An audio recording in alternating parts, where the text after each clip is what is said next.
Why bury the dead to keep them quiet? But what happens when they learn how to speak again? The house sat like a wound in the earth, swollen with silence, blanketed by the overgrowth of years no one dared to count. Its roof sagged in places as if it had grown tired of holding secrets.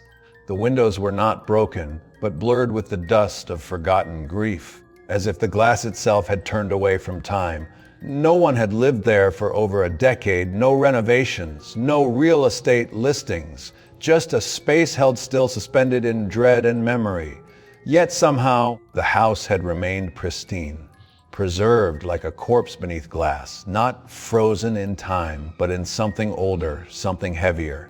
When Mara arrived, the clouds did not move. The wind held its breath. There was no bird song, no rustling branches. Just the sound of her own boots crunching gravel as she approached the front steps.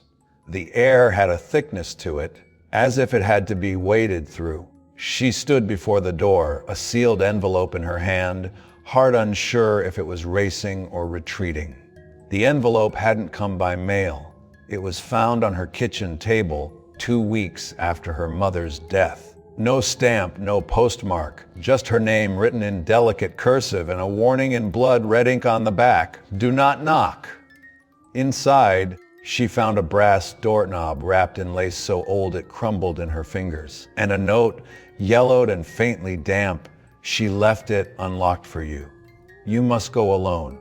It remembers. Mara didn't remember the house. Not truly. There were flashes, dark corridors, a creaking staircase, the muffled sobs of her mother behind closed doors. But those memories were like broken mirrors.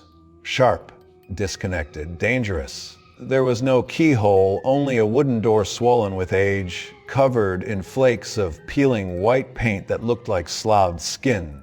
Her hand trembled as she touched the knob, still unnaturally warm, and the door opened without resistance. Not with a creak or a groan, but with a soft sigh, as if the house had been waiting, as if it was relieved to see her return. The interior smelled of dustless air and the stale sweetness of old perfume. The kind her mother used to wear, a smell that didn't belong in an empty home. The floorboards didn't creak. The furniture sat in perfect place. The mirrors were spotless, though they reflected just a half second too slowly.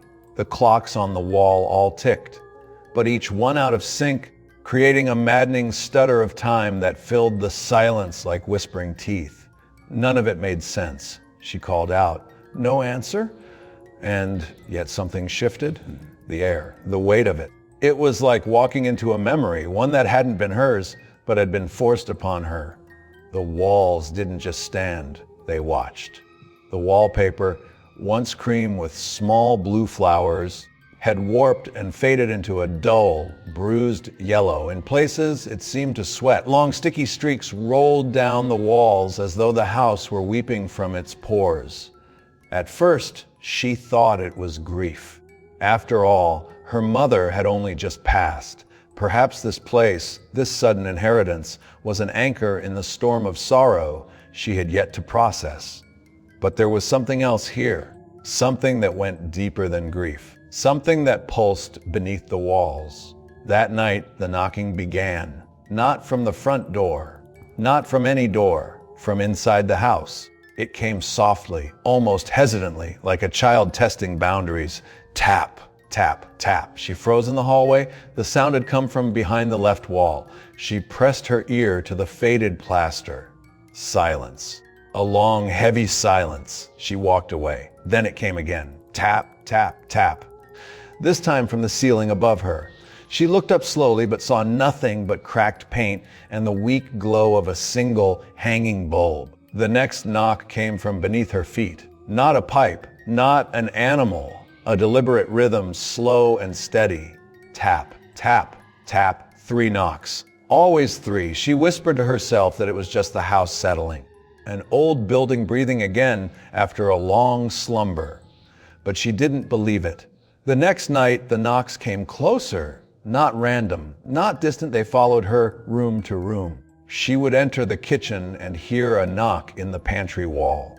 walk to the bedroom, and feel it against the bed frame, as if the house were tracing her, feeling her shape from within its bones. Then came the moment she could no longer rationalize. She stood in the living room, still as glass, and the knocks began again. Knock, knock. She counted the seconds between each beat, then froze. It was mimicking her heart. She pressed her fingers to her neck, felt the slow pulse. The knocks matched it. Beat, knock, beat, then a pause, and the knocking started again, this time off beat. A mockery, a challenge, a signal. She couldn't breathe. Something was listening. Something was waiting. She screamed into the darkness, her voice breaking the silence like a splintered window. What do you want? The silence that followed was worse than any knock. Because silence, when it listens, is never empty. And then, from above, so faint it almost passed as imagination, came a voice not born of lungs, not a shout, not a whisper, but a memory. You left us here. The lights flickered, the clock on the mantel spun backwards, and the house, so still, so quiet, seemed to inhale she wasn't alone, she had never been. The day brought no comfort, only a different shade of silence, the kind that isn't empty, but filled with things that pretend not to be there. Morning light slid through the curtains, pale and sickly, as though it had forgotten how to warm anything. The house remained untouched, but something beneath the surface had shifted. The air no longer simply felt heavy, it resisted. Every step down the hallway pressed against the skin like water pushing back against a swimmer. Mara wandered the house with her fingers grazing the walls. She counted the doors.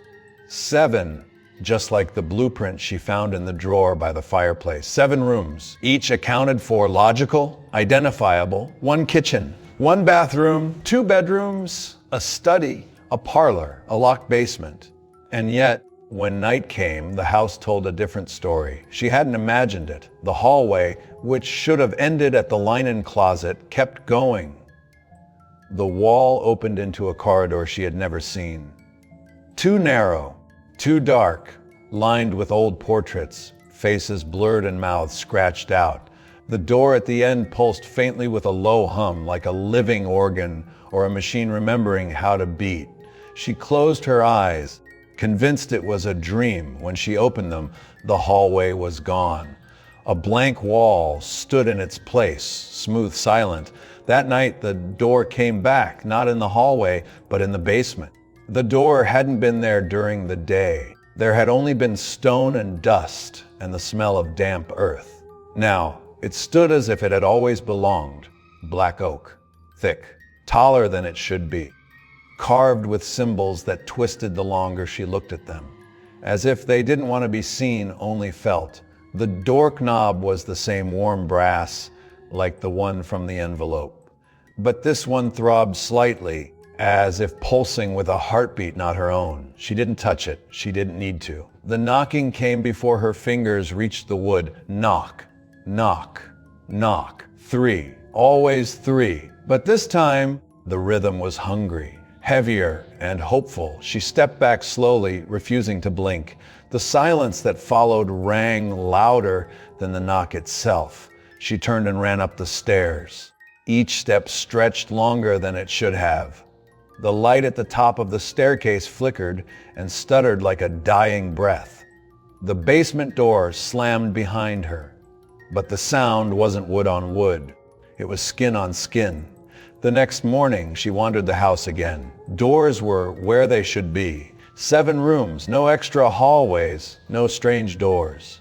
But the house had grown colder, not in temperature, but in presence, as if it was watching her with narrowed eyes, angry that she hadn't obeyed, that she hadn't listened. She opened the wardrobe in her bedroom and found her childhood sweater, the one she hadn't seen in over 20 years. The threads had unraveled at the sleeves. The fabric was stained dark around the collar, with blood, ink, memory. The photo album on the dresser was one she didn't own. She flipped it open, page after page of photographs, all of her, but not the her she remembered. These versions were warped, emotionless, distant, One showed her asleep in a chair she didn't recognize. Another showed her crying in a room with no windows. Another staring into a mirror with someone else's reflection. The album grew heavier with each turn of the page. Toward the end, the photographs began to shift in style. Less like pictures, more like scans. Black and white images of internal things. Her bones, her heart, her brain. The final image was pure black. Underneath it, handwritten in red ink, "You're almost ready." That night, the dreams came. Not dreams in the way one forgets upon waking, but vivid transmissions. She was a child again, back in the house, but everything was reversed. The stairs descended into the sky. The mirrors swallowed light. Her mother stood at the dining room table, speaking in a voice that was not hers. "You opened the door." The mother thing said, face frozen in a porcelain grin. "You called them. Now you must welcome them." She woke drenched in sweat. Her sheets soaked through as if she'd been submerged. The walls around her dripped moisture, not water, but something heavier, viscous and gray.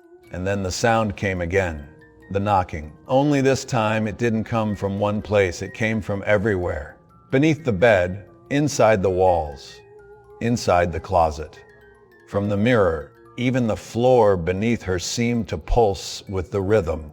Knock, knock, knock, knock, knock. Her breath caught in her throat.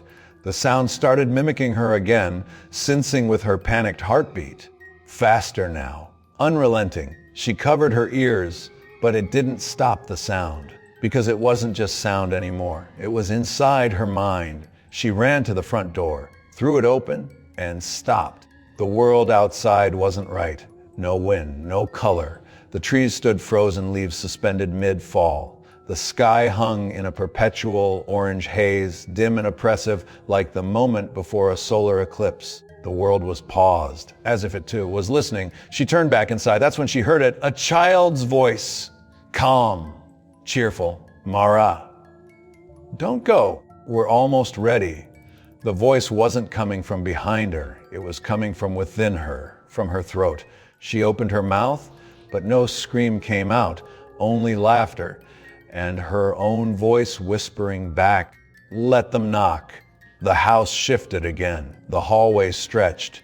Doors bloomed like tumors on the walls. Rooms twisted into impossible shapes, some upside down, others impossibly narrow.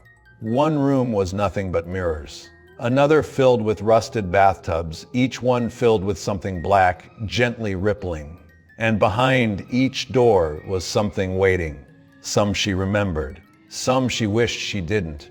And others she was still becoming. Time had unraveled. Day bled into night without clarity. The clocks continued to tick in erratic, overlapping rhythms, growing louder, more desperate, as if they were struggling to keep time itself tethered. The house no longer felt like a structure. It had become a mind, a maze of thought, a memory breathing beneath wood and wallpaper. It pulsed with emotion, anger, hunger, sorrow, and Mara could no longer tell if it was hers or something else's. Sleep had become a luxury she no longer sought. The dreams weren't safe. In dreams, the house bled through her, fed on her fears, devoured her memories, and replaced them with something colder, something ancient. Every time her eyes closed, she woke up in a different room, rooms that shouldn't exist. A hallway of empty cribs, a cellar filled with water, and dozens of doors beneath the surface. A library where all the books had blank pages, except the ones that spelled out her name again and again. The house wasn't haunted. The house was the haunting. Each wall remembered her. Each floorboard whispered her footsteps back to her. And now the knocking had changed. It was no longer seeking entry. It was inviting her deeper. One final time she descended into the basement. The walls there had shifted since she last came. They rippled faintly, like lungs under bruised skin. The black oak door stood waiting unchanged, as though it had never left. Symbols still burned into its surface, darker than shadow, deeper than scars. But something was different. The door was slightly open, a sliver, no more than an inch. but from it a thick, unnatural darkness poured like smoke. It didn't move upward, didn't dissipate. It spilled, curling along the ground like a living fog, reaching for her ankles like fingers. Her breath caught in her throat, her heart beat a rhythm of resistance. But there was nowhere else to go. Behind her, the stairs had vanished. The walls around her had melted into obsidian. The basement had collapsed into this moment. The door yawned wider. Inside, there was no light, only a table. A long wooden table, old and warped, its surface carved with runes that glowed faintly red. 8 chairs surrounded it. All were full. Mara stepped inside. Her feet echoed, not on floorboards, but something softer, like wet fabric or skin. Seated at the table were people she recognized, not from memory, but from dreams, from grief, from mirrors. Her father, eyes gouged out, mouth twisted in a broken smile. Her grandmother, skin paper, thin, hands still trembling with prayer. Her brother, whom she'd never met, but had always feared. Each figure sat silently, yet breathing. Barely. Their movements were subtle, a blink too long, a twitch of a finger, a tilt of the head that didn't feel human. At the table's head sat her mother. But this was not the mother she buried. This one had eyes that never blinked. This one had no mouth, just the impression of lips stitched into a permanent grin, as if smiling had been carved into her. And still, somehow, she spoke. Mara. Came the voice, not from the lips, but from everywhere. You made us wait. Her knees buckled, but she didn't fall. The room wouldn't let her. You locked the door and forgot the knock. You closed your ears when we called. You buried the door knob. But now we are here. Mara's voice cracked like glass. I was a child. I didn't know what you were doing. I didn't know what I was part of. Her mother tilted her head slowly. No child forgets pain. They bury it. You tried to forget, and the dead hate being forgotten. The walls around the room began to pulse slow and rhythmic. Hers, theirs, the houses. One by one, the others at the table began to knock. Each in perfect sync. Knock, knock. They weren't using their hands, they were using bones. Mara stepped back, but the door was gone. Only darkness behind her, only the table in front. Her mother rose, arms outstretched, hands burned and split down the palms. She carried something wrapped in cloth, something dripping. She unwrapped it slowly, the brass doorknob, the same one Mara had been given. Only now, it was fused to something else, something long and gray and sharp, a key made of bone. Her mother held it out to her. Take it. Finish what we began. You are the last door. The lock is within you. The Mara refused. Her mouth formed the words, but no sound escaped. Instead, the house answered for her. The air tightened. The chairs began to turn, their occupants rising. The figures moved slowly, surrounding her, their faces twisted in expressions of expectation, of hunger, of something far worse than death. They did not want to hurt her. They wanted to be her, to live through her, to wear her skin, to walk the world once more through her heartbeat, her breath, her eyes.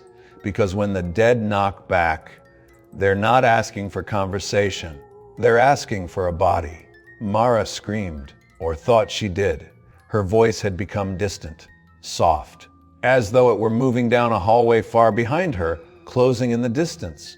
Her vision blurred, her arms numb, her fingers curling involuntarily. And then she opened her eyes. Sunlight, morning. The house was still. Ordinary, she was sitting in the living room. The furniture dusty, the mirrors cracked. No sounds, no knocking. Had it been a dream, she stood, walked to the front door. It opened with ease. Outside, cars passed. Birds chirped. The world moved again. Maybe she had imagined it all. Maybe grief had twisted her mind. She stepped outside. A neighbor across the street waved, and then she saw it. In the glass window pane of the door, her reflection smiled at her. But Mara hadn't smiled. And the reflection didn't stop. It kept smiling. Wider, longer. Too long. Inside the house, the black oak door reappeared. It closed slowly, softly, with a click, and on the wood, freshly carved, Mara is home now. Please knock before entering. Some houses are not built with bricks. They are built with memory, and memory never dies.